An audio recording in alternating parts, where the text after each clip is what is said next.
जमाने में जल्दी रिश्ता तय होने के बाद ही शादी हो जाती थी। हमारी तरह रवाज नहीं था। आज लड़की देखने आएंगे, एक हफ्ते बाद तुम आओ, लड़का देख लो, उसके बाद अब पक्की करने आओ। कुछ चीजें दे दी गई, लड़की बुक हो गई।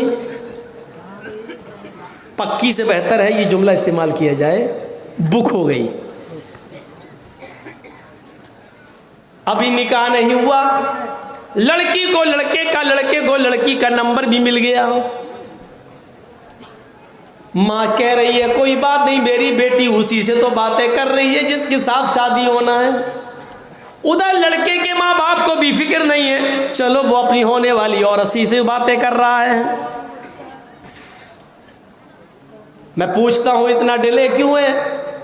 जब देख लिया गया लड़की को लड़का और लड़के को लड़की पसंद आ ही गई है, तो फौरन निकाह क्यों नहीं कर देते हो?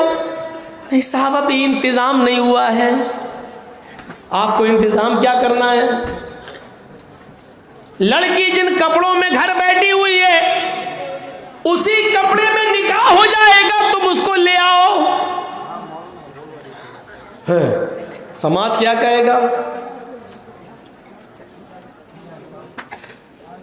एक जायज तरीका है, तुम्हारे पास कुछ नहीं है, लड़की जो कपड़े पहने हुए उसी कपड़े में निकाह विदा हो सकती है, ये जायज तरीका है। लेकिन ये समाज को अच्छा नहीं लगता। समाज को ये अच्छा लगता है मंगनी हो गई, निकाह नहीं हुआ, 2 साल तक पेंडिंग में पड़ा है रिश्ता, लेकिन लड़की लड़के की मोटरसाइकिल पर बैठ कर जाए आए, मोबाइलों पे बातें करे और एक दूसरे के घरों पर आना जाना रहे, इसको समाज बुरा नहीं समझता है। ऐसा समाज अगर किसी मुआशरे में रह रहा है जो इसको बुरा नहीं समझता है, तो आए समाज वालों, तुम्हारे अंदर से रूह निकल चुकी है। अल्लाह की कसम, ये समाज आईसीयू पर लेटा हुआ है, हॉस्पिटल में बीमार है, आईसीयू पर लेटा हुआ है। जैसे आईसीयू से निकाला गया और ये समाज मर जाएगा, इसके अंदर रूह नहीं है, वो तो आईसीयू की ऑक्सीजन से जिंदा है। जैसे नाक का नथुना हटाया गया और इसकी रूह निकल गई। ऐ समाज वालों, अगर इसको अच्छा समझते हो और उसको बुरा समझते हो तो तुम मर चुके हो, तुम मरे हुए हो। मौलवी जर्जीस मुर्दों से खिताब कर रहा है, आईसीयू में लेटे हुए, आईसीयू में पड़े हुए मरीजों से खिताब कर रहा है। मैं किसी जिंदा कौम से नहीं बोल रहा हूं, ये जलसा मैं जिंदा कौम को नहीं सुना रहा हूं, ये कुरान और हदीस में जिंदा लोगों से को नहीं बता रहा हूं, बल्कि मरीज आईसीयू पर लेटी हुई कौम के सामने मैं पेश कर रहा हूं। अगर इसको अच्छा समझता है समाज और उसको बुरा समझता है, तो ऐसा समाज को चुल्लू भर पानी में डूब के मर जाना चाहिए। यह समाज है।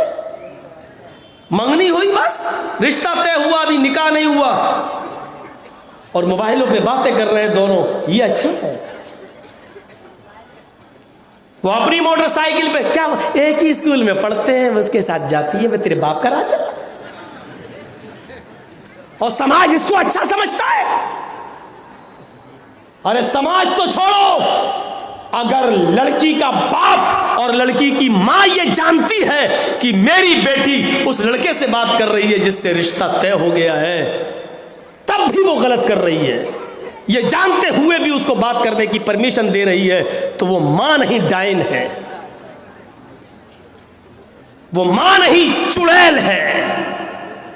और कौन से जुमले इस्तेमाल करें, इसके बावजूद भी शर्म नहीं आती। कैसे तुम्हारा ज़मीर गवारा कर लेता है?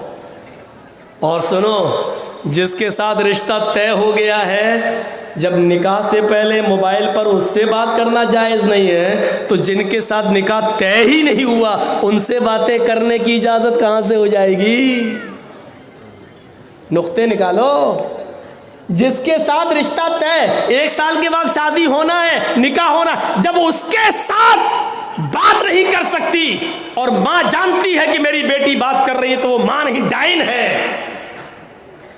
तो दूसरों से बातें करने वाली कौन हुई? और मां जानती है कि मेरी बेटी दूसरे से बात कर रही है, तो वो कौन हुई? अब इससे आगे कुछ बोलूंगा तो पता चला कि अगले साल से मौजमपुर वाले कहेंगे मौलाना जर्जिस को तलाक दे दो, अब नहीं बुलाऊंगा। इससे आगे क्या बोल। हाँ, जलसे में भी तलाक, हम वो वाली तलाक नहीं कह रहे हैं, वो तो सिर्फ औरत को मिलती है। तलाक का मतलब छोड़ देना। आप कहोगे ये क्या कह रहे हैं। वो चचेरी बहन थी, लड़का कह नहीं पाया, बाप ने बेटी की शादी कहीं और कर दी। बुखारी शरीफ की हदीस है, बुखारी शरीफ में ये वाक़या मौजूद है।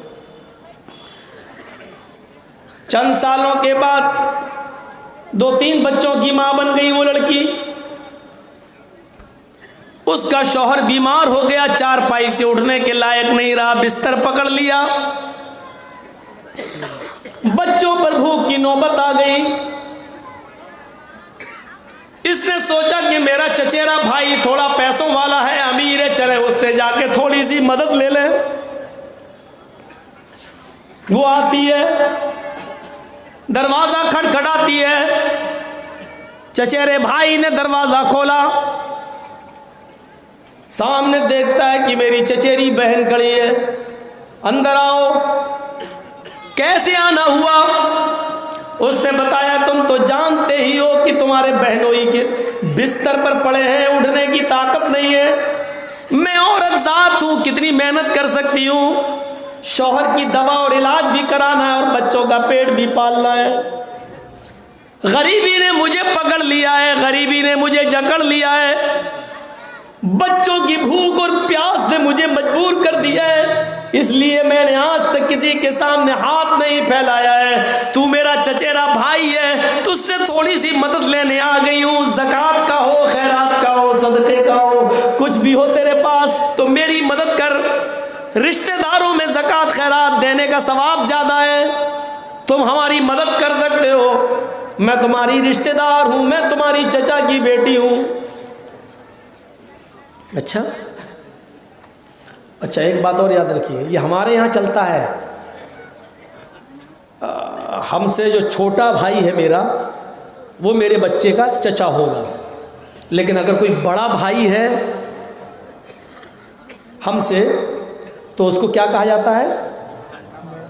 बड़ा बाप या ताया है, ये जुमला कहा जाता है। लेकिन माफ़ कीजिएगा, हदीस के अंदर ये बड़ा बाप छोटा बाप ये कुछ नहीं है। वहाँ बड़ा हो या छोटा हो, सब चचा है। हम लोगों की बातें अलग है ना, माहौल में रहते हैं ना। अल्लाह के रसूल सल्लल्लाहु अलैहि वसल्लम के जो बाप थे अब्दुल्ला, वो अपने 10 भाइयों में सबसे छोटे थे और उनका इंतकाल हो गया था। तो गौर से अगर देखा जाए तो अब्दुल्ला जो नबी के बाप थे उनसे बड़े थे सब। अबू तालिब बड़े थे, हमजा बड़े थे, अब्बास बड़े थे, सब अल्लाह के नबी के बाप से बड़े थे रिश्ते में, वो उम्र में सब बड़े थे। लेकिन अल्लाह के रसूल ने सबको चचा कहा, सबको। हमजा चचा, अबू लहब चचा, अब्बास चचा। इसका मतलब ये हुआ कि बड़े बाप को भी चचा ही कहना चाहिए। शरीयत का तकाजा यही है। हमारी और आपकी डिक्शनरी अलग है। क्या ये बड़ा बाप है और छोटा है तो ये कोई नहीं कहेगा ये छोटा बाप है, ये कहेगा चचा है। देखिए अकल देखो, हमारी भूसा भरा है। अरे जब हमसे कोई बड़ा है तो वो बड़ा बाप हो गया मेरे बेटे का। लेकिन हमसे जो छोटा है तो कायदे से कहना चाहिए ना कि छोटा बाप। तो छोटा बाप कोई नहीं कहता, नहीं चचा। छोटा बाप कहने में अच्छा नहीं लगता, बड़ा बाप कहने में अच्छा लग रहा है, तो कहना चाहिए ना बड़ी अम्मी। अब जो उससे छोटी तो उसको कह रहे छोटी अम्मी, तो छोटी अम्मी कोई नहीं कहेगा, चची। याद रखिए, मेरी मां से बड़ी कोई बहन है तो वो भी मेरी खाला है, और मेरी मां से छोटी कोई बहन है तो वो भी मेरी खाला है। इसी तरीके से किसी से बड़ा कोई भाई है तो वो भी मेरे बच्चे का चचा है, और उस मुझसे छोटा कोई भाई है तो वो भी मेरे बच्चे का चचा है। इसको बदलने की कोशिश करो अगर रवाज बना सकते हो ऐसा। तो इसीलिए मैं कह रहा हूँ चचेरी बहन, चचेरा भाई, क्योंकि दोनों एक दूसरे के चचा, चाहे छोटा हो चाहे बड़ा हो, बड़े अब्बा की बेटी, बड़े, ये कुछ नहीं। चचेरी बहन, चचेरा भाई। तो कहती है कि मैं